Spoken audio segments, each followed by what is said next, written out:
नमस्कार, मैं कमलेश कबीर आपका एक बार फिर स्वागत करता हूं इस नए एपिसोड में।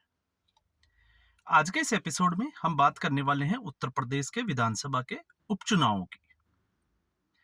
उत्तर प्रदेश में जिस तरीके से कांग्रेस पार्टी ने सरेंडर किया, उसके बाद में समाजवादी पार्टी को एक बड़ा एज मिला और लगभग 4 से 5 सीटों पर समाजवादी पार्टी जो है वो बड़ी मजबूत दिखाई दे रही थी। लेकिन उसके बाद बसपा सुप्रीमो मायावती भी इस उपचुनाव में उतर गई और मायावती के उपचुनाव में आने के बाद में अब जो है वो समीकरण जो लग रहा था कि समाजवादी पार्टी और भारतीय जनता पार्टी के बीच में फाइट चल रही है, अब वो मुकाबला जो है वो त्रिकोणीय हो गया है और उसका फायदा जो है वो सीधे तौर से किस पार्टी को मिलेगा? तो वो एक ही पार्टी है, वो है भारतीय जनता पार्टी। और ऐसा क्यों?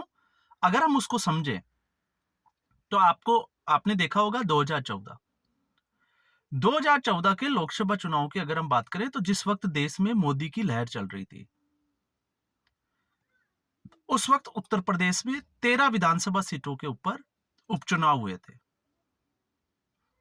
जिसमें से 11 जो है वो भारतीय जनता पार्टी की सीटें खाली हुई थी क्योंकि भारतीय जनता पार्टी के 11 विधायक लोकसभा में चले गए थे। और उस वक्त मायावती ने फैसला लिया था कि वो उपचुनाव में नहीं उतरेगी क्योंकि मायावती का मानना है कि अपनी पूरी ताकत जो है वो विधानसभा चुनाव में ही लगानी चाहिए। और फिर उसके बाद में 2018 के अगर चुनाव में आप नजर डालोगे तो आपको पता होगा भारतीय जनता पार्टी के दो दिग्गज नेता उत्तर प्रदेश के मुख्यमंत्री बने योगी आदित्यनाथ, तो एक सीट उनकी खाली हुई और दूसरे हुए केशव प्रसाद मौर्य। और उस वक्त भी भारतीय जनता पार्टी के जब ये दोनों सीटें खाली हुई तो मायावती उपचुनाव में नहीं उतरी, लेकिन उस वक्त तक मायावती की बहुजन समाजवादी पार्टी का गठबंधन बना समाजवादी पार्टी के साथ और उसका फायदा जो है वो सीधे तौर से समाजवादी पार्टी को हुआ भी। लेकिन वैसे अगर हम देखते हैं लोकसभा चुनावों में तो समाजवादी पार्टी को इसका कोई ज्यादा फायदा जो है वो होता हुआ दिखाई नहीं दिया। और ये सिलसिला जो है वो पहली बार जब गठबंधन हुआ था तब भी यही हुआ था। आपको पता होगा एक बड़ा नारा लगाया जाता था और वो था मिले मुलायम काशीराम, क्योंकि काशीराम उस वक्त सक्रिय राजनीति में और बड़े एक्टिव थे और जय श्री राम को लेकर जो है वो नारा दिया जाता था। उस वक्त दोनों पार्टियों का गठबंधन हुआ, लेकिन फिर भी भारतीय जनता पार्टी से वोट शेयर भी दोनों पार्टियों का गठबंधन में कम रहा और सीटें भी एक जो है वो कम रही। तो ये सिलसिला वहीं से शुरू हुआ। उसके बाद भी मायावती जो है वो सत्ता में भी आई, मुख्यमंत्री भी रही, लेकिन उसके बाद से मायावती जो है वो कमजोर होती हुई दिखाई दी और एक बार जो है बुआ और बबुआ की जो है वो जोड़ी भी बनी। लेकिन इस बीच में गठबंधन में जो है वो कई बार आपको पता होगा ऐसा समय भी आया जब मायावती की जान पे बनाई मुश्किल घड़ियां भी जो है वो देखी। तो अब ऐसी स्थिति में जब इस लोकसभा चुनाव में हमने देखा कि बहुजन समाजवादी पार्टी जो है वो जिस तरीके से चुनाव लड़ना चाहिए था उस तरीके से चुनाव नहीं लड़ी और अगर मायावती ठीक से चुनाव लड़ती तो जो समीकरण हमें दिखाई दे रहे हैं, समाजवादी पार्टी और कांग्रेस पार्टी दोनों के बीच में गठबंधन हुआ मुस्लिम वोट को लेकर, क्योंकि अखिलेश यादव को पता था कि मुस्लिम वोट बैंक जो है वो इस बार कांग्रेस पार्टी की तरफ शिफ्ट हो रहा है, तो उसको जो है वो कैसे अपने साथ लिया जाए। क्योंकि इससे पहले अगर आप देखोगे तो जब मायावती की तूती बोलती थी उत्तर प्रदेश में तो उस वक्त मुस्लिम वोटर जो है वो ज्यादातर और दलित वोटर मायावती या बहुजन समाजवादी पार्टी के साथ खड़ा दिखाई देता था। और ऐसा जो है आपने देखा मायावती ने 100 से ज्यादा जो है वो उम्मीदवारों की घोषणा की। जब लोकसभा चुनाव में भी हमने देखा, विधानसभा चुनाव में भी, तो भी उनके जो है वो कैंडिडेट जीते नहीं और मायावती ने सीधे तौर से कह दिया था कि मुसलमानों को टिकट देने के बावजूद जो है वो मुसलमान जीत नहीं रहे, मुसलमानों के वोट उनको मिल नहीं रहे। तो फिर ये वोट जो है वो किधर गया? तो वोट किधर गया ये हमने देखा। तो लोकसभा चुनाव में 2024 में जो स्थिति मायावती के नहीं आने से हुई उसका फायदा जो है वो समाजवादी पार्टी और राहुल गांधी की कांग्रेस पार्टी को हुआ। दोनों को संजीवनी मिल गई और उस वक्त आपने देखा कि जिस तरीके से मायावती के ऊपर जो है वो अखिलेश यादव और राहुल गांधी अटैक करते थे वो सामने आ जाता है। तो वो था कि मायावती जो है वो भारतीय जनता पार्टी को फायदा पहुंचाने के लिए भारतीय जनता पार्टी की बी टीम की तरह काम कर रही है। तो इस बार मायावती जो है वो चुनावी मैदान में है, सक्रिय है, हमलावर है, क्योंकि राहुल गांधी जिस वक्त अमेरिका गए थे और उन्होंने आरक्षण के मुद्दे पे जो बात की थी कि इस और जातिगत जनगणना, वो हम सब ने देखा। तो उसके बाद में मायावती ने राहुल गांधी को कटघरे में भी खड़ा करने की कोशिश की थी कि जो पार्टी 60 साल से सत्ता में रही और 60 साल से सत्ता में रहने के बाद जातिगत जनगणना से दूर रही, क्यों नहीं करवाई गई। और दूसरा आरक्षण के मुद्दे पे कि कांग्रेस पार्टी जो है वो एक षड्यंत्र कर रही है कि किस तरीके से आरक्षण को खत्म किया जाए। तो अब लग रहा है कि मायावती जो है वो धीरे धीरे वापस जो है वो राजनीति में, क्योंकि मायावती को लग गया, क्योंकि इससे पहले आपको देखा होगा आकाश आनंद जो मायावती के उत्तराधिकारी के रूप में देखा जा रहा था, उसको कन्वीनर बनाया गया, नेशनल कन्वीनर, और फिर उसके बाद में उनको जो है वो पद से इस्तीफा भी दिलाया गया था।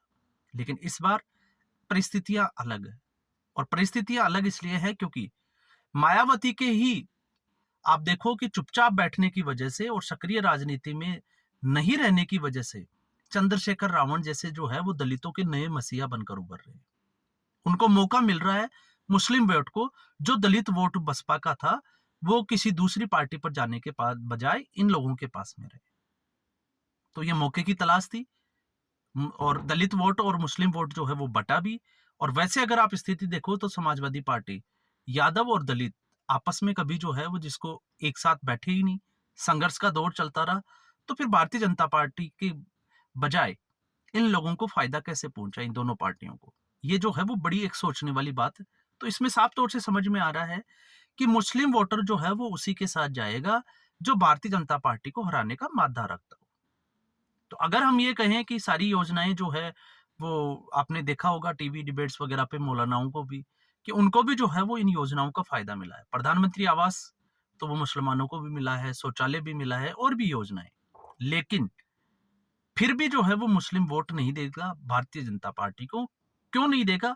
क्योंकि मुस्लिमों में जो है वो एक डर बिठाया गया है कि भारतीय जनता पार्टी अगर सत्ता में इसी तरीके से बनी रहेगी तो उनका जो है वो वर्चस्व खत्म कर देंगे, जबकि ऐसा है नहीं। और अब ऐसी स्थिति में तो आपको पता होगा, बटोगे तो कटोगे, हिंदुओं को एक साफ तौर से जो है वो मैसेज दिया गया, और उसका जो है वो परिणाम हम सबने हरियाणा के विधानसभा चुनाव में देखा भी। तो अब इसका जो है वो तोड़ निकालने के लिए अखिलेश यादव जगह जगह जो है वो पोस्टर लगा रहे हैं, और वो है जुड़ोगे।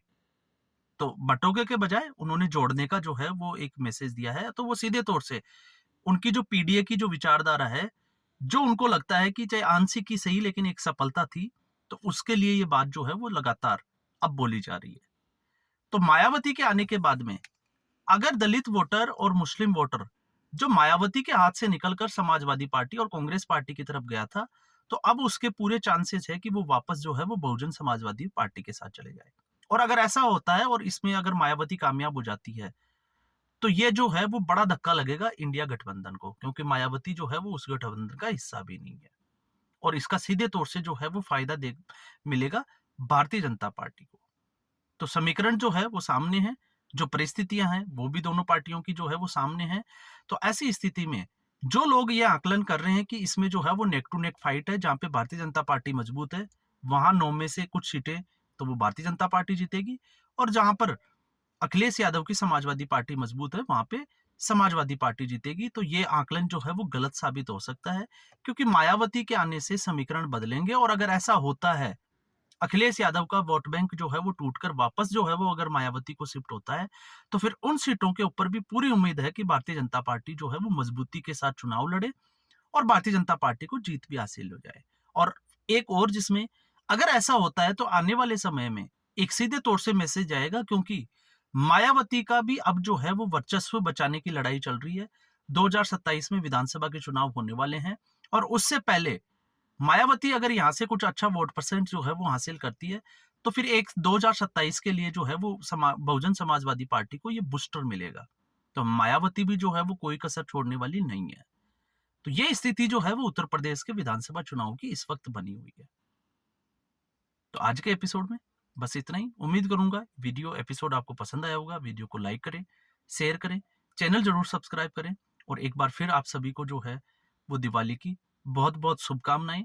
आप जैसे भी रहें, स्वस्थ रहें और आपके ऊपर जो है वो लक्ष्मी जी की कृपा बनी रहे। धन्यवाद।